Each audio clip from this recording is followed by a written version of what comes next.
No, I mean, really. I do. And listen, here's what I'll say. Now that I'm older, I do think that's not the best approach.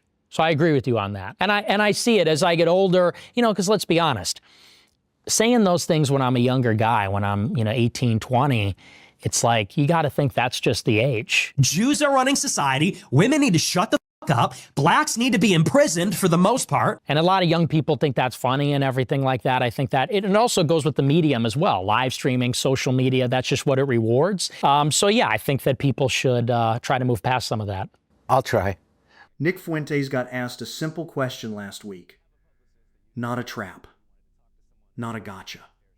Andrew Callaghan just asked him, "Do you care a lot about Palestinians?" And Fuentes said, quote, "Not more than I care about anybody else." Sit with that for a second. For nearly 3 years, this man has been sold to you, and has sold himself, as the loudest anti-Israel voice on the American right. The guy who supposedly broke the consensus. The guy young men on the right point to and say, "See, even our side gets it now. Not more than anybody else." And 90 seconds earlier in that same room, he told you exactly what he does care about.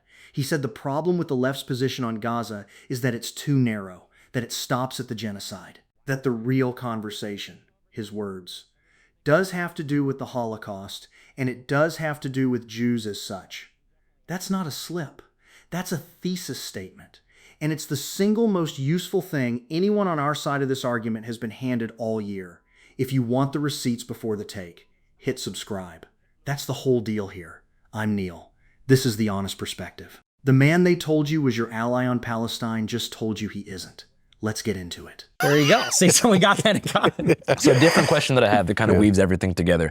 How do you think October 7th and the subsequent pro-Palestine movement and the online worlds it created led to a growing audience on the right? October 7th in particular? Yeah. Well, I think it highlighted and brought to the forefront how captured the right wing is by Israel, which is very unique. I think the Democrats and the Republicans are pro-Israel, but the Republican Party has this inextricable institutional connection with the Israel lobby, with this Likud government in particular. And I think people just started to see the hypocrisies. The hypocrisy was brought to the forefront, which is America first, but not with Israel. No new wars except for with Iran. Under Trump, we will have no more wars. No more wars. No more wars. They said he will start a war. I'm not going to start a war. I'm going to stop wars. Tonight, Iran's Navy is gone. We're going to be racist and all these things, but don't you dare be anti-Semitic. Don't even, think about it. I see good things about Hitler also. Every human being has something of value that they brought to the table, especially Hitler. So I think that on the right wing, it made it unignorable that there's this ideological institutional capture. I just feel like a lot of straightforward, just anti-Semite influencers were taking advantage of the post-October 7th discourse to push other ideas, broader ideas about Jewish people as a whole. Come out and say it. I think that Jews are causing a disproportionate amount of problems in the United States. Well, I think it's hard to ignore some of those other conversations. I know that it's now become maybe in vogue to say that the Israel issue is very narrow. It's just Netanyahu. It's just the Likudniks. It's just the Israel lobby. But, what would you say about someone like Larry Ellison? Somebody like that, I don't think fits neatly into this, let's say, problem of Netanyahu. As far as installing Barry Weiss and whatnot. Yes. Gotcha. Because this is somebody who's not Israeli. He's not even a religious Jew, but he's ethnically Jewish and has this deep affinity for the state of Israel. I feel a deep emotional connection to the state of Israel and the Israeli people. And is using and mobilizing his power and resources and connections to benefit Israel in the private sector.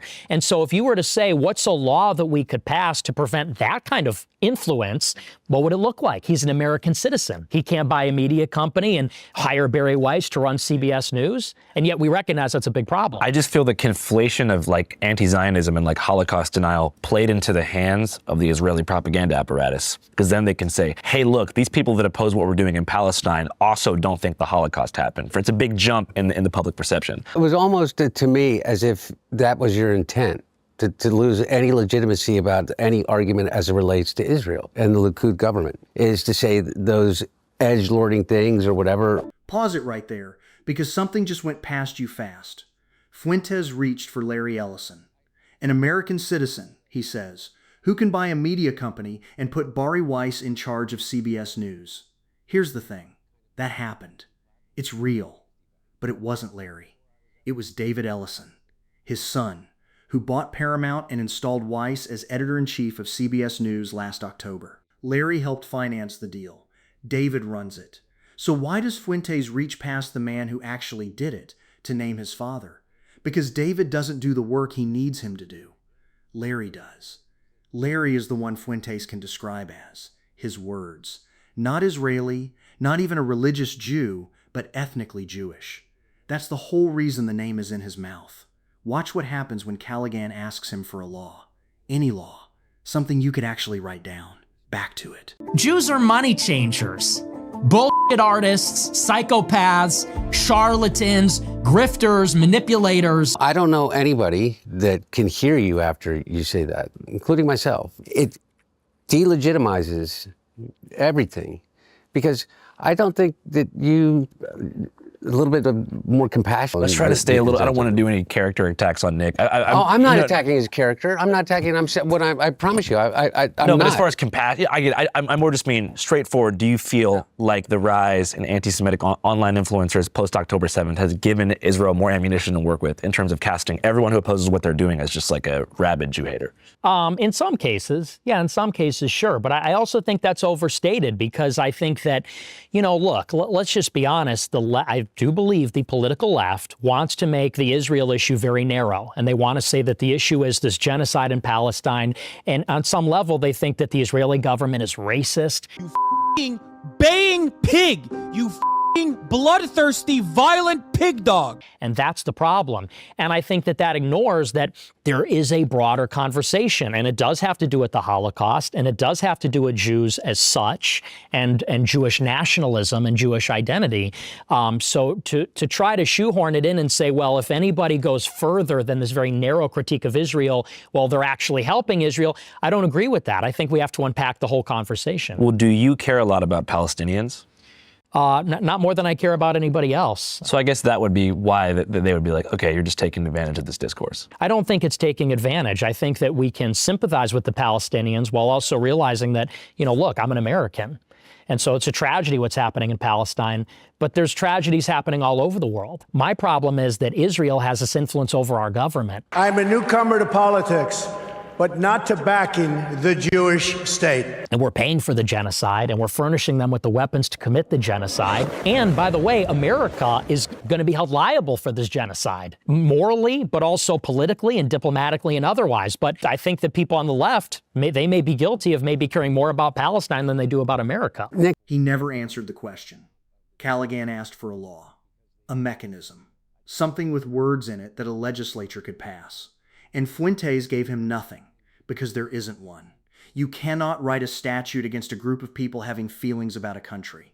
Every version of that law that has ever existed was a law about who counts as a citizen. And then, listen to the last thing he says on the way out. The left might be guilty of caring more about Palestine than about America. 30 seconds after saying he doesn't care about Palestinians more than anybody else, caring about Palestine becomes the accusation. That's not an argument. That's a man who needs Gaza to be a door, not a room. You walk in through the dead children, and then you go somewhere else. And the somewhere else is the point. Now watch what happens in the last 20 minutes when Hunter Biden asks him for something specific. So what do we do? What do we do, Nick? I think a better question is... for real, what do we do? Can you at least come a little bit to this way? If you can come a little this way. I can. Here's where I can come, is this. Do you get what I'm saying? Yes. About the Holocaust thing? Oh, about that. Yeah. No, I mean, really. I do. And listen, here's what I'll say. Now that I'm older, I do think that's not the best approach. So I agree with you on that. And I see it as I get older, because let's be honest, saying those things when I'm a younger guy, when I'm, 18, 20, it's like, you got to think that's just the age. Jews are running society. Women need to shut the fuck up. Blacks need to be imprisoned for the most part. And a lot of young people think that's funny and everything like that. I think that it also goes with the medium as well. Live streaming, social media, that's just what it rewards. So yeah, I think that people should try to move past some of that. I'll try. But if you try, Yeah, Okay? absolutely. For real. And as it relates to when you talk about Israel, the Netanyahu, Likud government, what's happening now, what's happened for the past 20 years in terms of whether the funding to Israel, whether you think it is. It's really important that you make a distinction between that and Jews. Because here's the thing, okay? Zoran Mamdani has a higher favorability rating in the United States among Jews than Bibi Netanyahu does. I think 65% of American Jews disagree with the approach that the Israeli government has right now. They don't disagree with you, but they completely turn off when they hear the conflation of Jews, Zionism, Israel, and think automatically anti-Semitism, whether it's fair or not, okay? But you have to understand it. And you have to understand it from a cultural perspective in which the recent history is only one data point in 2,000 years of history as it relates to what it means to be a Jew, of which there is what, 1%, 0.5% of the entire world's population? Because I don't know what it adds to your argument, or what it adds to your argument about Miriam Adelson being able to give $300 million to Donald Trump and commit to giving another $300 million to get her way, and we end up in a war with Iran. Yeah, well, and I think that's a valid point. I do think, though, that the issue's broader than just Netanyahu. I'll try. 2 words. And if the video ended there, you'd have a redemption arc. Every outlet that covered this interview stopped roughly there. The interview didn't stop there. 2 minutes later, Callaghan asks him the only question that matters about a moment like that. Whether he's moderating now that he's got what he wanted. Here's the answer nobody clipped. There is going to be some people who watch this and feel like, all right, no take-backsies. And they might feel like you're just kind of trying to moderate, and that now that you've achieved your goal and got a lot of support, you're kind of moderating because your main aim has already been achieved, which is to sort of have a generational run and pop off. So now you're trying to kind of make your way more into the mainstream discourse, but that you'll just go back again into the same sort of reactionary rhetoric once you're back in a #1 spot. Well, I don't even think I'm moderating. And I even told our mutual friend, it's not even a moderation. It's not even an apology. It's clarifying. Because, all along I've been saying this message. It's just that the way that I'm saying it changes and evolves. And I also... Not a moderation. Not an apology. Clarifying.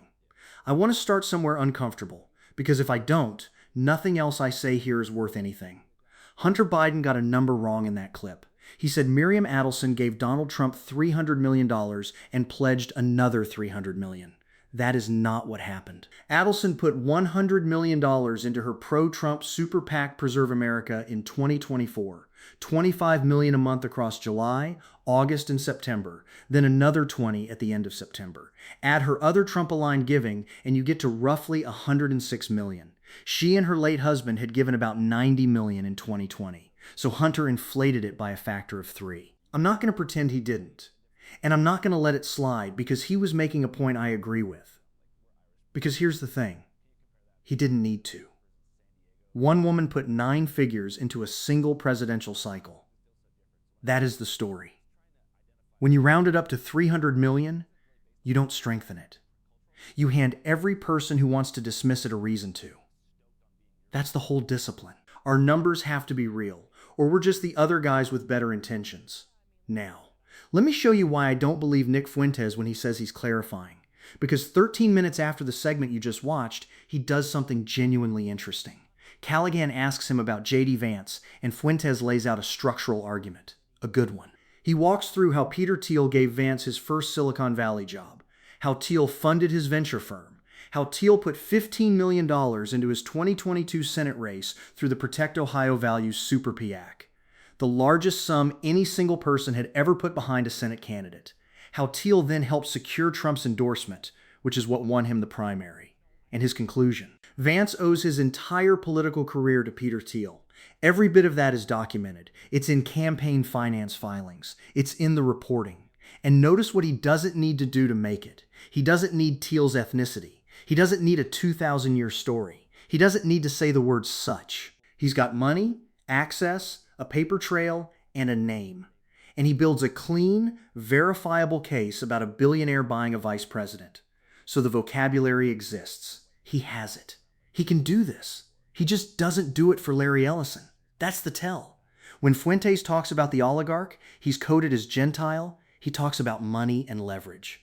When he talks about the oligarch, he's coded as Jewish. He talks about affinity and blood, and Jews as such. Same phenomenon. Same kind of billionaire. Two completely different analytical languages. And the only variable that changed is the ethnicity of the man he's describing.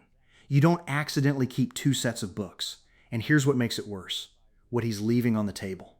While Fuentes was building his broader conversation about Jews as such, ProPublica published something in late May that any actual America First movement would have run with for a month. The White House asked the Pentagon to lend $620 million to a rare earth magnet company called Vulcan Elements, largest loan of its kind in Pentagon history. The request came from Peter Navarro, White House advisor and a friend of Donald Trump Jr. Of dozens of companies under consideration, Vulcan's was the only deal initiated by a top aide to the president. One Pentagon official's account of it. The call came from the White House. We have to get this done. Staff who normally take months worked nights to push it through in weeks. 3 months before that loan, Don Jr. Dot's venture firm 1789 Capital had taken a stake in the company. Vulcan was worth around $200 million at the time. 3 months after, roughly $2 billion. Lawmakers wrote to the White House Chief of Staff demanding answers. Navarro's public response was that it was fake news on steroids. That is a story about the president's son, a presidential aide, and $620 million of your money. It required no theory about anybody's grandparents. It was sitting there, fully sourced, free to use. Fuentes had it. He mentions Kushner. He mentions Witkoff. He can clearly read a balance sheet when he wants to. And he still spent his time on the tape reaching for Larry Ellison's ethnicity instead. That's not an analyst who got carried away. That's a man who has a product, and the product needs a villain with a bloodline. Now let me tell you who is actually moving on this, because it isn't him, and the polling is unambiguous. 62% of American adults now hold an unfavorable view of the Israeli government. In 2022, that was 43%. That's a 20-point collapse in 4 years. Among American Jews specifically, the community Fuentes needs you to believe is the obstacle. 30% say Israel has committed genocide against Palestinians. Netanyahu's favorability among Jewish Americans is 32% favorable against 59% unfavorable. Net negative 27%. And Zohran Mamdani, a democratic socialist who has been called an anti-Semite in more headlines than I can count, is net positive 5 with the same group. 44 favorable, 39 unfavorable. Read those two numbers next to each other. Among American Jews, Mamdani polls 32 points better than the Prime Minister of Israel. The argument is being won, on the merits, in the open, by people making it honestly.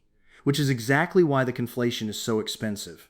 And Callaghan said it out loud in the clip you watched. Every time someone with Fuentes is following slides from Israel's conduct to Jews as such, he hands the Israeli government the only defense it has left. Not a rebuttal to the genocide charge. A change of subject. Look at who's saying it. He is the most useful thing that lobby has, and he has never once had to be on the payroll. So, is he changing? 2 data points, and then I'll leave you. Earlier in this same interview, Hunter presses him on the $6 million, and Fuentes says, possibly more. We're discovering all the time. Which sounds like movement, until you remember he spent years asking whether Jews ever mentioned the 100 million whites who died in World War II. You don't get credit for arriving at the number. The number was never in question. And second, at the very end of the interview, Callaghan asks whether he'd ever run for office. Fuentes says no, and he explains why, and it's the most honest thing he says in 145 minutes. He says that if you want to change what people find acceptable, you have to be first to the punch and be considered a bad person or evil in order to promote your view. He says he has to stay out of politics to protect the integrity of the message. He told you the method. On camera. Unprompted. Being the bad guy isn't a cost of the project. It is the project. It's how the window moves. So when he says he's not moderating, that it's not an apology, that he's just clarifying. Believe him. That's the one thing in this interview I take entirely at face value. Hunter Biden asked him to make one distinction between a government and a people, between Netanyahu and Jews. That's it. That's the whole ask, and it costs nothing. And every serious person in this movement made it years ago. And Fuentes said, I'll try. I don't think he will. Not because he can't tell the difference, because his audience is built on not telling it. If you believe Palestinians deserve advocates who can tell the difference between a state and a people, and that this movement is strong enough to say so out loud about the people claiming to help it, subscribe to The Honest Perspective. I'm Neil. He wasn't ever on your side. He was standing next to you, facing a different direction. That's The Honest Perspective, and that's where I'll leave you.